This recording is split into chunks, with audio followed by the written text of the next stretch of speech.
Hello friends, आप सभी का स्वागत है आपके अपने चैनल पर science guru the best. Please like the video, share the video, subscribe the channel. अगर आप पहली बार आए हो तो press the bell icon to get latest notification of the videos. आज की क्लास है सौर मंडल, सूर्य, चंद्रमा, तारामंडल, ग्रह, उपग्रह एवं धूमकेतु।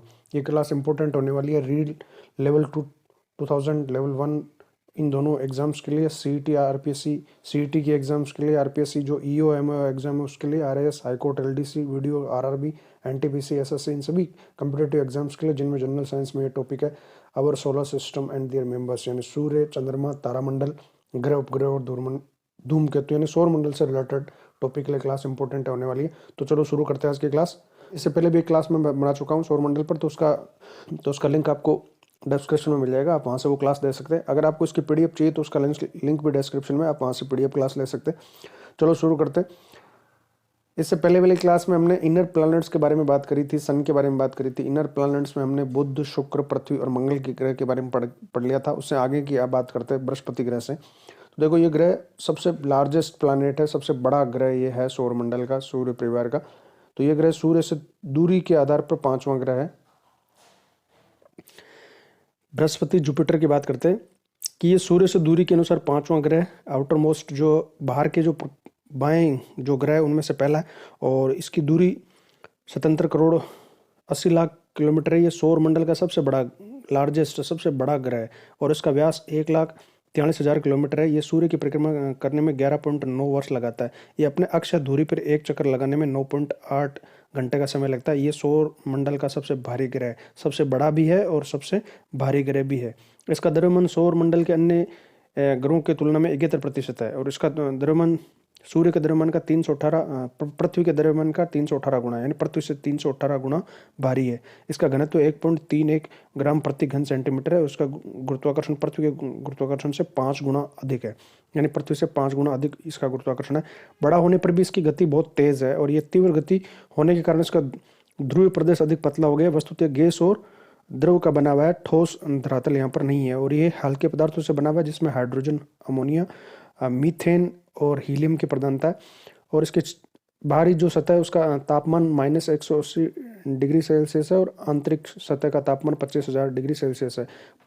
पायोनियर अंतरिक्ष अभियान के द्वारा प्राप्त चित्रों के अनुसार बृहस्पति के विशालकाय लाल धब्बे की जानकारी मिली है। बृहस्पति के चारों ओर वायुमंडल का हजारों किलोमीटर मोटा आवरण पाया जाता है। इसका वायुमंडल हाइड्रोजन और हीलियम से बना है। अन्य तत्वों में यहाँ अमोनिया और मीथेन है। बृहस्पति सूर्य से जितनी ऊर्जा अवशोषित करता है उससे अधिक तो ये उत्सर्जित कर देता है, मतलब इसका विकिरण ऊष्माविहीन विद्युत चुंबकीय क्षेत्र है। इसके वायुमंडल का तापमान -180 डिग्री तक रहता है। बृहस्पति के 17 उपग्रह है और उनमें गनीमेड उपग्रह सबसे बड़ा है। गनीमेड सबसे उपग्रह है और ये जो उपग्रह है गनीमेड बृहस्पति का, ये सौरमंडल का भी सबसे बड़ा उपग्रह है। यानी सौरमंडल का सबसे बड़ा उपग्रह कौन सा है? गनीमेड है।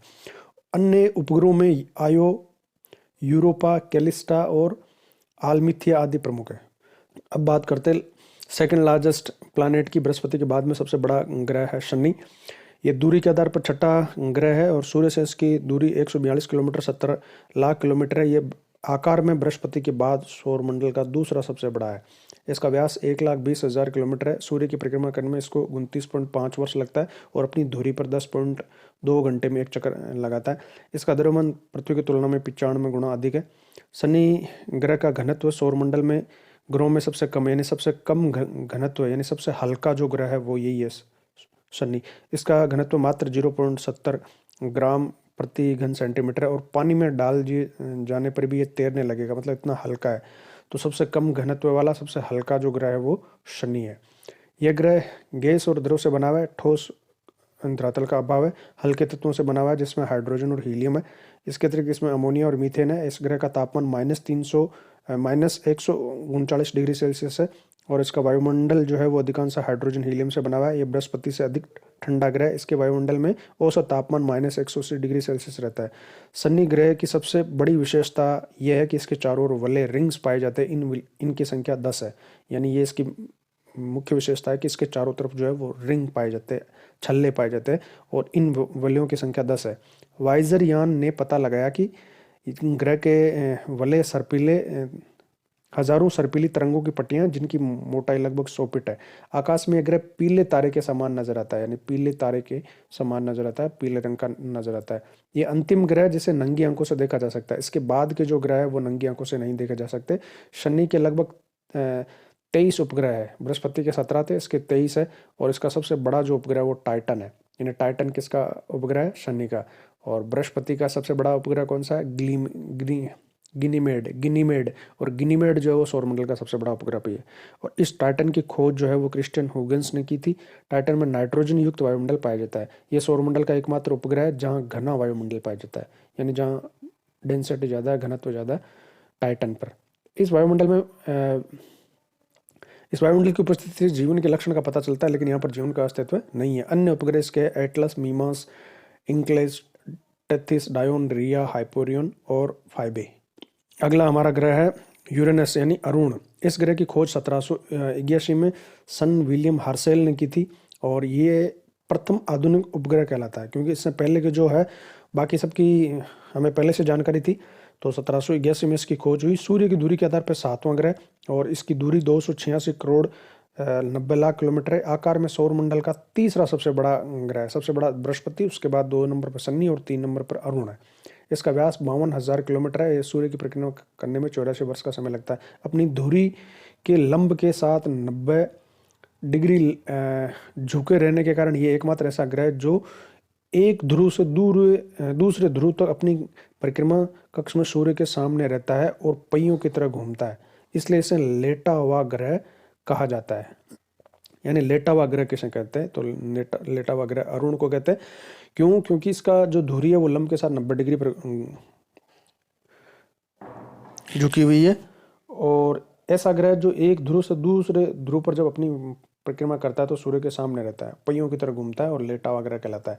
ये अपनी धुरी पर 10.8 घंटे में एक चक्कर लगाता है। इसका द्रव्यमान पृथ्वी के द्रव्यमान का 14.5 गुना है। और इसका घनत्व 1.21 ग्राम प्रति सेंटीमीटर है। यहाँ पर भी ठोस पदार्थों का अभाव है।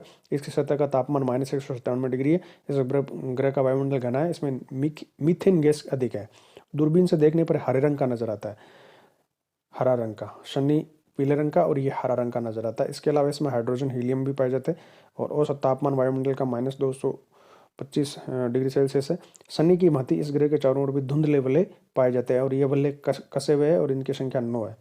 शनि की साफ दिखाई देती है, डेंस घनी वलय 10 है वहाँ पर। और यहाँ पर जो है अरुण में 9 थोड़े गहरे कसे हुए यानी धुंधले वलय है और 9 है इनकी संख्या। इन वलयों में अल्फा, बीटा, गामा, डेल्टा और एप्सिलॉन प्रमुख है। इसके अलावा इसमें 40 लाख वर्ग मील से बड़ा चुंबकीय क्षेत्र है। इस ग्रह के 15 उपग्रह है। ठीक है, इसके 15 उपग्रह जिनमें एरियल, एब्रियल, टिटेनिया, ओबेरॉन, मिरांडा आदि प्रमुख है। अब अंतिम जो 8वां ग्रह है वो है वरुण। इसकी खोज 1846 में जर्मनी के खगोलवेत्ता जॉन गेले ने की थी। और दूरी के आधार पर यह सबसे लास्ट 8वां और अंतिम ग्रह जो सूर्य से अधिक दूरी पर, सबसे अधिक दूरी पर स्थित है। और इसकी दूरी 450 करोड़ 5 लाख किलोमीटर है। आकार में सौरमंडल का चौथा सबसे बड़ा ग्रह, सबसे बड़ा जो बाहर के जो आउटर प्लैनेट्स है, जो बाएं ग्रह है 4, वो सबसे बड़े आकार में है। सबसे पहला बृहस्पति, सबसे बड़ा आकार। फिर दूसरे नंबर पर जो सूर्य से दूरी के आधार पर आंतरिक में बाएं प्लानेट में जो सेकंड नंबर पर शनि, वो दूसरा सबसे बड़ा। उसके बाद अरुण और फिर चौथा सबसे बड़ा जो है वो ये वरुण। ये सूर्य की परिक्रमा करने में 165 वर्ष लगाता है। और इसकी ये दूरी सूर्य की परिक्रमा करने का सबसे ज़्यादा समय लेने वाला ग्रह है। सूर्य की परिक्रमा करने में सबसे ज़्यादा समय लेने वाला ग्रह जो है वो यही है, वरुण। ये अपनी धुरी पर 15.5 घंटे में एक चक्कर लगाता है। और इसका द्रव्यमान पृथ्वी के द्रव्यमान का 17.2 गुना है। इसका घनत्व 1.67 ग्राम प्रति सेंटीमीटर है। इस ग्रह में ठोस धरातल का अभाव है। और इसकी सतह का तापमान -193 डिग्री सेल्सियस है। ये सबसे ठंडा ग्रह है। इसके वायुमंडल में हाइड्रोजन गैस अधिक मात्रा में पाई जाती है। इसके साथ ही कुछ मात्रा में मीथेन भी पाई जाती है। इसका रंग पीत मिश्रित हरा यानी पीलापन रेवे हरा है। ठीक है, अरुण का हरा है और शनि का पीला है और इसका पीला हरा। शनि अरुण की भांति इस ग्रह के चारों ओर भी धुंधले वलय पाए जाते हैं और इनकी संख्या 5 है। यानी ये 3 है जिनके चारों तरफ वलय पाई जाती है, शनि, अरुण और वरुण। तो शनि की 10 है, अरुण की 9 है और इसकी 5 है। आंतरिक वलय पतली और सख्त है और बाहें की जो है वो बर्फ चंद्रिकाओं से भरी हुई है। इसके जो उपग्रह है वो है ट्राइटन, देखो टाइटन और ट्राइटन में कन्फ्यूज मत हो जाना। टाइटन जो है वो शनि का है और ट्राइटन इसका वरुण का है। नेरेड ये दो इसके उपग्रह है। अब हम बात करते हैं धूमकेतु या पुच्छल तारा क्या होता है, जिनकी पूंछ लगी रहती है, कमेट्स इनको कहते हैं। तो कमेट शब्द की उत्पत्ति ग्रीक भाषा के शब्द एस्टर कॉमेट से हुई है। इसका अर्थ होता है लंबे बाल वाला तारा। इनका लंबा बाल इनका लंबा बाल इसमें पाई जाने वाली एक पूंछ होती है जो कि हवा में उड़ते हुए लंबे बाल की तरह नजर आती है। ये पूंछ एक नाभिक से निकलती है। ये धूमकेतु की सामान्य रूप से दिखाई पड़ने पर वाली संरचना है। लेकिन धूमकेतु की संरचना सदैव ऐसे नहीं होती। इसकी पूंछ सूर्य के नजदीक आने पर ही दिखाई पड़ती है। जब ये सूर्य के नजदीक आता है, जब ये रिवॉल्यूशन करता करता, तब इसकी पूंछ नजर आती है। प्लूटो के बाद का क्षेत्र जो है वो धूमकेतु क्षेत्र कहलाता है। प्लूटो जिसको पहले नौवां ग्रह माना जाता था, अब जो बोने ग्रह में इसको रखा गया है, तो प्लूटो के बाद का जो क्षेत्र है ना वो धूमकेतु क्षेत्र है। इसमें बहुत ज़्यादा धूमकेतु या कॉमेट्स पाए जाते हैं। इसके बाद गहन अंतरिक्ष शुरू हो जाता है। एक धूमकेतु मुख्य रूप से बर्फ और धूल कणों के द्वारा बना होता है। ये बर्फ मीथेन, अमोनिया, कार्बन डाइऑक्साइड, जल आदि के जमने से बनता है। इस बर्फ में कुछ चट्टानें भी जमी रहती है। ये धूमकेतु सूर्य के चारों ओर एक एलिप्टिकल दीर्घवृत्तीय कक्षा में घूमता रहता है। धूमकेतु इस प्रकार सूर्य का चक्कर लगाते हैं कि इसकी पूंछ का फैलाव हमेशा सूर्य के विपरीत दिशा में रहता है। देखो ये इंटरेस्टिंग चीज है कि पूंछ की दिशा किधर होती है, तो हमेशा सूर्य से अपोजिट में, विपरीत में रहती है ये। और इसका जो सर है वो हेड जो है वो सूर्य की तरफ हमेशा रहता है। सामान्यतः इसकी कक्षा काफी लंबी होती है, इसलिए कई वर्षों बाद ये दिखाई पड़ता है। इसी लंबे अंतराल के कारण पहले ये माना जाता था कि धूमकेतु दोबारा आते ही नहीं है, लेकिन सर्वप्रथम एलमंड हेली ने, इन्हीं के नाम पर हेली धूमकेतु का नाम पड़ा। तो एली हेडमंड ने ये बात बताई कि धूमकेतु काफी लंबे अंतराल के बाद में वापस आते हैं। हेली नाम का जो धूमकेतु है, ये हेली कमेट से एक प्रमुख कमेट या धूमकेतु है, जो कि अंतिम बार 1986 में दिखाया गया था। 1986 में दिखा था। और ये धूमकेतु 75.81 वर्ष बाद, यानी लगभग 76 वर्ष बाद वापस दिखाई देगा। तो इस हिसाब से 1986 के बाद में अब ये 2062 में वापस दिखाई पड़ेगा। जैसे ही धूमकेतु आंतरिक सौरमंडल में प्रवेश करता है, सूर्य की गर्मी से इस पर आच्छादित बर्फ पिघलने लगती है और गैस बनने लगती है, जिसके कारण ये गैस से घिरे एक नाभिक का रूप धारण कर लेता है। तो जब ये सौरमंडल में प्रवेश करता है तो घर्षण के कारण, सूर्य की ऊर्जा के कारण जो है इसमें जमी हुई बर्फ जो है वो गैस में बदल जाती है और गैस जलने लगती है, जलती हुई से दिखाई देती है। इसलिए पूंछ के रूप में इस तरह से दिखाई देता है। सूर्य से निकलने वाली गैस सूर्य के विपरीत दिशा में, अर्थात धूमकेतु के केंद्र से पीछे की दूर करोड़ों किलोमीटर तक फैल जाती है। इस प्रकार धूमकेतु की पूंछ बन जाती है, जो अंतरिक्ष में काफी दूर तक फैली नजर आती है।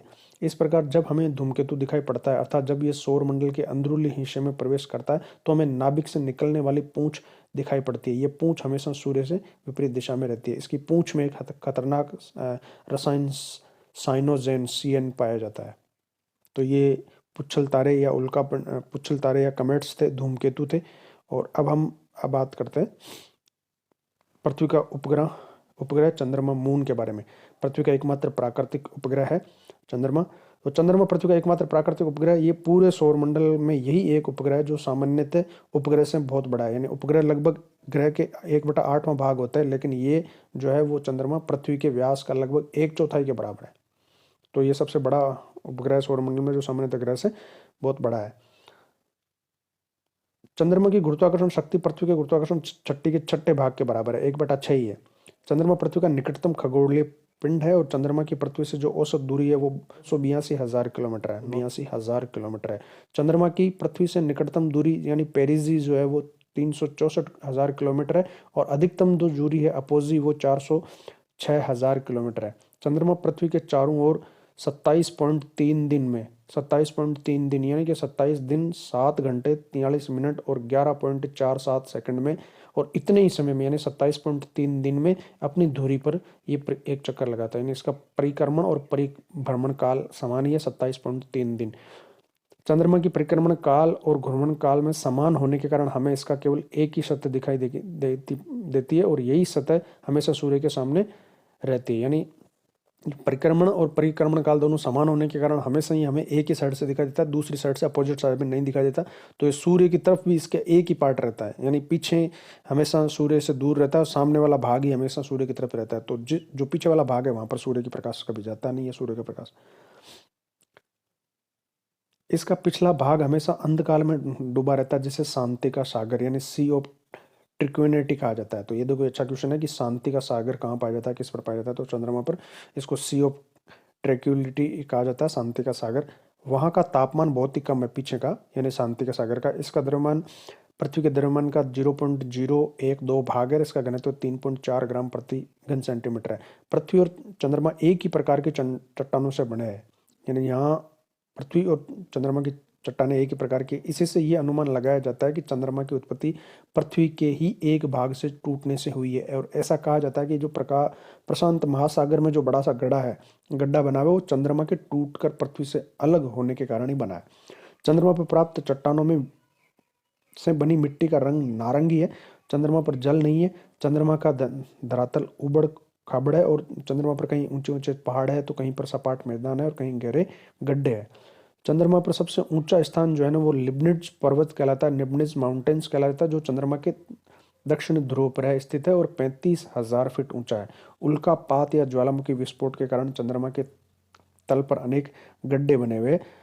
चंद्रमा में जो धब्बे दिखाई देते हैं वो समुद्र नहीं है, जैसा कि प्राचीन मान्यता था कि वो गड्ढे जो समुद्र है, बल्कि वे ज्वालामुखी से निकले लावे के बड़े बड़े मैदान है। नंगी आंखों से हम चंद्रमा का जो भाग देखते हैं उसमें चमकीली और गहरी पट्टियां दिखाई देती है। चमकने वाले भाग जो है वो पहाड़ी और ऊंचे पठारों का भाग है, और जहां सूर्य का प्रकाश पाते हैं। और गहरा दिखने वाला भाग जो है वो नीची भूमि है, जिसे समुद्र समझा जाता था। चंद्रमा पर दिन का तापमान 100 से 130 डिग्री सेल्सियस रहता है, और रात का तापमान -130 डिग्री रहता है, और तापांतर बहुत ज़्यादा है। दिन में प्लस में 130 तक, और रात में -170 तक।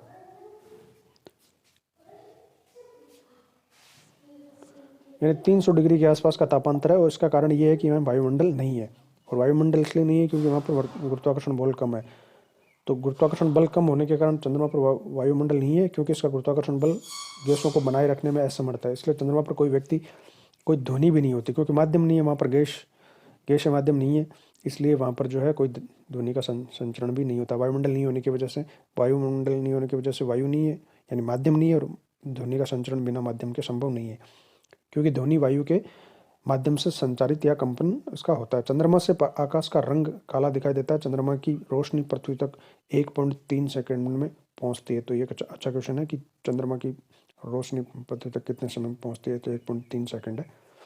अगला टॉपिक है हमारा तारामंडल या कॉन्स्टलेशंस। तो तारामंडल या कॉन्स्टलेशंस किसे कहते हैं, इसको समझते देखो।